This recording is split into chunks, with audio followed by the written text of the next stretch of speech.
Semoga Allah senantiasa mengampuni dosa-dosa kita, menerima segala amal ibadah kita, dan sekecil apapun kebaikan kita kiranya dipertimbangkan oleh Allah untuk mencegah kita masuk dalam api neraka. Dan mudah-mudahan kita senantiasa diistiqomahkan dalam ketaatan dan kebaikan, dan mudah-mudahan akhir hayat hidup kita semuanya dalam menjalani hidup dan kehidupan mendapatkan husnul khotimah. Rasa syukur dan terima kasih kepada Allah Subhanahu wa taala harus selalu kita besarkan di hati. Jangan pernah ada sedikit pun kita mengecilkan nikmat Allah, apalagi sampai mentiadakan. Sebab yang ada, kalau kita mentiadakan, mengecilkan nikmat Allah, itu yang ada adalah kufur. Kufur kalau terus menerus menjadi besar di hati, kelama-lamaan kita akan menjadi kafir. Kalau sudah kafir, na'udzubillah summa na'udzubillah, kita akan bersama-sama setan. Salat yang hari ini kita kerjakan sebagai ibadah rutinitas mingguan, sebagai wujud pemaksaan diri kita. Kita ingin dekat kepada Allah, kita ingin diakui sebagai hambanya. Sebab di luar sana banyak orang di lisannya mengatakan aku, saya adalah hamba Allah. Tapi pada hakikatnya perilaku dan keseharian mereka jauh daripada penghambaan dirinya kepada Allah Subhanahu wa taala. Dan saudara yang hari ini bisa menunaikan ibadah solat Jumat, ucapkan rasa syukur itu sebanyak-banyaknya, ya Rabb. Dengan segala kesibukan, dengan segala urusan keduniaan, atas rahmat-Mu saya hari ini bisa mendatangi rumah-Mu yang suci untuk bersembah sujud sebagai penghambaan diri saya kepada-Mu, ya Allah, sebagai wujud terima kasih atas segala karunia yang Kau berikan dari sejak saya lahir sampai hari ini. Makanya orang yang bersyukur kepada Allah akan sangat dicintai, akan sangat disayangi oleh Allah Subhanahu wa taala, walaupun keadaan syukurnya masih tetap menjadikan dia sebagai orang-orang yang miskin. Kenapa demikian? Karena Allah Subhanahu wa taala menjadikan kita bangsa manusia adalah dari sekian banyak makhluk yang terpilih, yang dikatakan termulia. Kita ini manusia. Surga dengan segala keindahannya yang luasnya melebihi luasnya langit dan luasnya bumi pun pula diperuntukkan untuk kita bangsa manusia dan bangsa jin. Makanya dalam satu ayatnya di mana Allah Subhanahu wa taala menyatakan wa ma khalaqtul jinna wal insa illa liya'budun, dan tidaklah kami ciptakan bangsa manusia dan bangsa jin kecuali mereka untuk ta'abbud. Ta'abbud maknanya menyembah kepada Allah Subhanahu wa taala. Kalau kita sudah menyembah kepada Allah, adakan taqarrub, pendekatan kepadanya. Sesudah mengadakan taqarrub kepadanya, tadarru', rendahkan serendah-rendahnya diri kita, walaupun kita punya pangkat dan jabatan, walaupun kita sebagai orang yang kaya, walaupun kita sebagai orang yang alim al-alamah.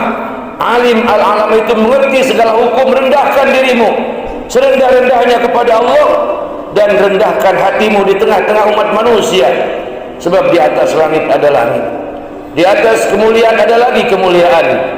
Dan ternyata Allah Subhanahu wa taala menyukai orang-orang yang senantiasa dalam kehidupan kesehariannya dimanapun dia berada, orang yang rendah hati, yang tutur katanya menyejukkan, yang tidak pernah menyakitkan. Itulah kelasnya para nabi, para wali. Makanya orang-orang yang ingin menjadi kekasih-kekasih Allah, orang-orang yang ingin mendapatkan perhatian Allah, ikuti ucapan Allah, ikuti perilaku Allah Subhanahu wa taala. Bagaimana saudara-saudara? Allah memiliki banyak sifat, di antara sifat-sifat Allah pengasih dan penyayang. Allah memiliki banyak sifat, tapi dari sekian banyak sifat Allah adalah pemaaf, pemurah, dan tidak pernah dendam kepada hamba-hambanya.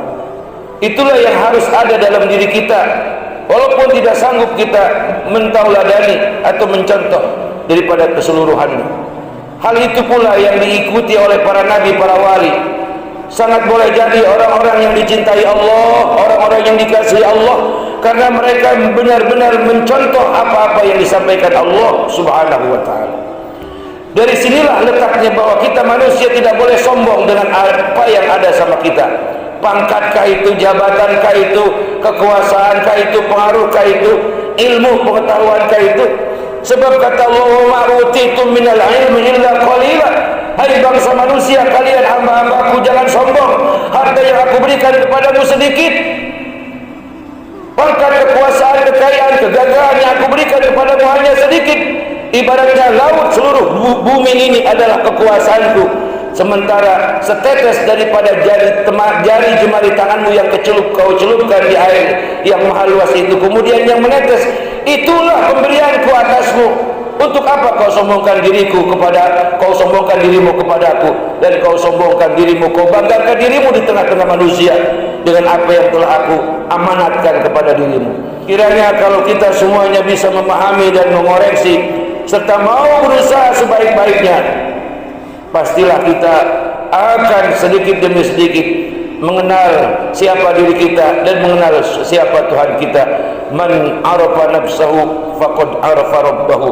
Barang siapa yang ingin mengenal dirinya, dia pasti akan mengenal daripada siapa sesungguhnya Tuhan yang dia sembah selama ini. Ternyata Tuhan kita Allah, Tuhan yang mengajarkan belas kasih. Tuhan kita adalah Allah, Tuhan yang mengajarkan kerendahan hati. Tuhan kita adalah Allah, Tuhan yang mengajarkan hidup dalam kebersamaan walaupun di tengah banyak perbedaan, senantiasa mengedepankan untuk saling menyayangi dan mencintai, bukan untuk saling mencaci dan memaki. Allah Subhanahu wa taala menginginkan kepada kita semua adalah kita bisa jadi mulia, bisa jadi terhormat, bisa mendapatkan gelar ataupun pangkat di tengah-tengah manusia sebagai orang yang mulia, bukan lantaran sebab kita tinggi hati, sombong, serakah dan berbuat semau kita, tapi bukan lain dan bukan daripada hal itu semua kecuali Allah Subhanahu wa taala menyuruh kita, memerintahkan kita, mengajarkan kita agar merendahkan diri kita, seluruh jiwa raga kita serendah-rendahnya kepada Allah, dan merendahkan hati kita di tengah-tengah umat manusia. Dengan ini insyaallah Allah Subhanahu wa taala akan menjadikan kita memiliki iman yang istiqomah, kebaikan yang terus-menerus, yang insyaallah tidak akan pernah terkontaminasi oleh rayuan bisikan daripada syaitan.